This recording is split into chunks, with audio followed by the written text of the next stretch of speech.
तो guys black window movie आने वाली है, पर मार्वल स्टूडियोज ने हम फैंस को शांत रखने के लिए इस मूवी का प्रीलूड हमें दिखा ही दिया। मार्वल स्टूडियोज की एक अच्छी आदत ये है कि हमें एमसीयू की हर मूवी से पहले उसकी एक प्रीलूड कॉमिक देखने को मिल ही जाती है, जिसमें बेसिकली उस आने वाली मूवी के कैरेक्टर की हिस्ट्री के बारे में बात किया जाता है। तो पिछले हफ्ते ही मार्वल स्टूडियोज ने ब्लैक विडो की प्रीलूड कॉमिक का दूसरा इशू रिलीज कर दिया, जहां हमें पहली प्रीलूड कॉमिक में कई डिटेल्स पता चले थे। वहीं इस इशू में हमें ये क्लियर हो गया कि क्यों ब्लैक विडो मूवी में सेक्रेटरी रॉस ब्लैक विडो के पीछे पड़ा है और उसका एवेंजर्स के पीछे पड़े रहने का क्या रीजन था। तो गाइस मैं हूं अमन सिन्हा और आज हम बात करने जा रहे हैं ब्लैक विडो मूवी की प्रीलूड कॉमिक में पता चले हिडन डिटेल्स के बारे में। इस वीडियो में हम ब्लैक विडो मूवी के स्पॉयलर्स डिस्कस नहीं करेंगे, बल्कि हम उसकी प्रीलूड में दी गई इन्फॉर्मेशन को डाइसेक्ट करेंगे, पर फिर भी स्पॉयलर्स का ध्यान रखते हुए चलिए शुरू करते हैं।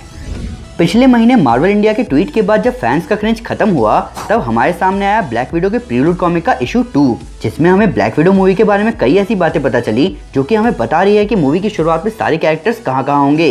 ये प्रीलूड कॉमिक बातचीत है काउंसिल वुमेन हॉली और सेक्रेटरी रॉस के बीच में। काउंसिल वुमेन हॉली, जिनकी जगह लेके नताशा ने सारे काउंसिल मेंबर्स को अलेक्जेंडर पियर्स से बचाया था। पर उस बारे में बात करने से पहले बात करते हैं कि क्यों नताशा ने ब्लैक विडो प्रोग्राम से बाहर आके शील्ड को ज्वाइन किया।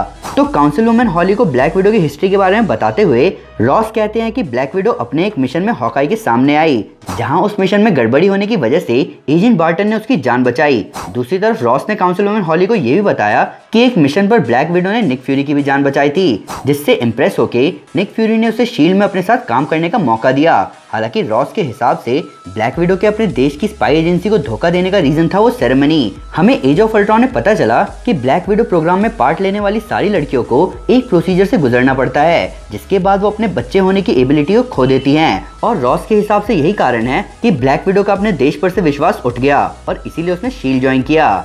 इस प्रीलूड में हमें यह भी पता चला कि ब्लैक विडो विंटर सोल्जर से टोनी से मिलने से भी पहले मिल चुकी थी। तो रॉस ने काउंसिल वुमेन हॉली को एजेंट रोमनॉफ के बारे में यह भी बताया कि ब्लैक विडो के शुरुआती दिनों में विंटर सोल्जर एजेंट रोमनॉफ के सामने आया, जहां उसने एक न्यूक्लियर साइंटिस्ट को एजेंट रोमनॉफ के थ्रू गोली मारी थी। और इसी मिशन के बाद शील्ड ने नताशा को एक छोटा सा असाइनमेंट दिया, टोनी स्टार्क पर नजर रखने का असाइनमेंट।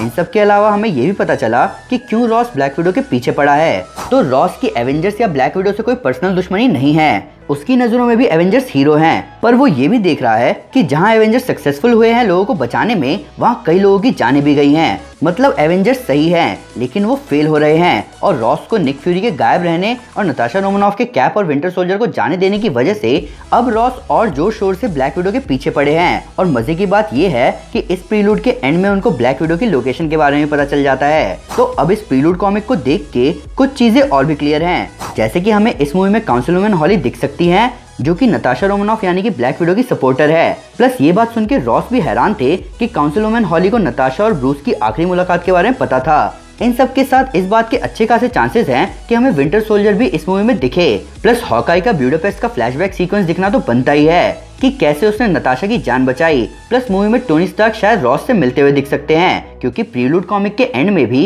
रॉस टोनी से कांटेक्ट करने की कोशिश कर रहे होते हैं। इन सब के ऊपर अगर कैप यहाँ नहीं दिखे तो कुछ कमी जरूर महसूस होगी। मैं बेसिकली हर एवेंजर को इस मूवी में देखना चाहता हूँ और इस बात में कोई बुराई नहीं है।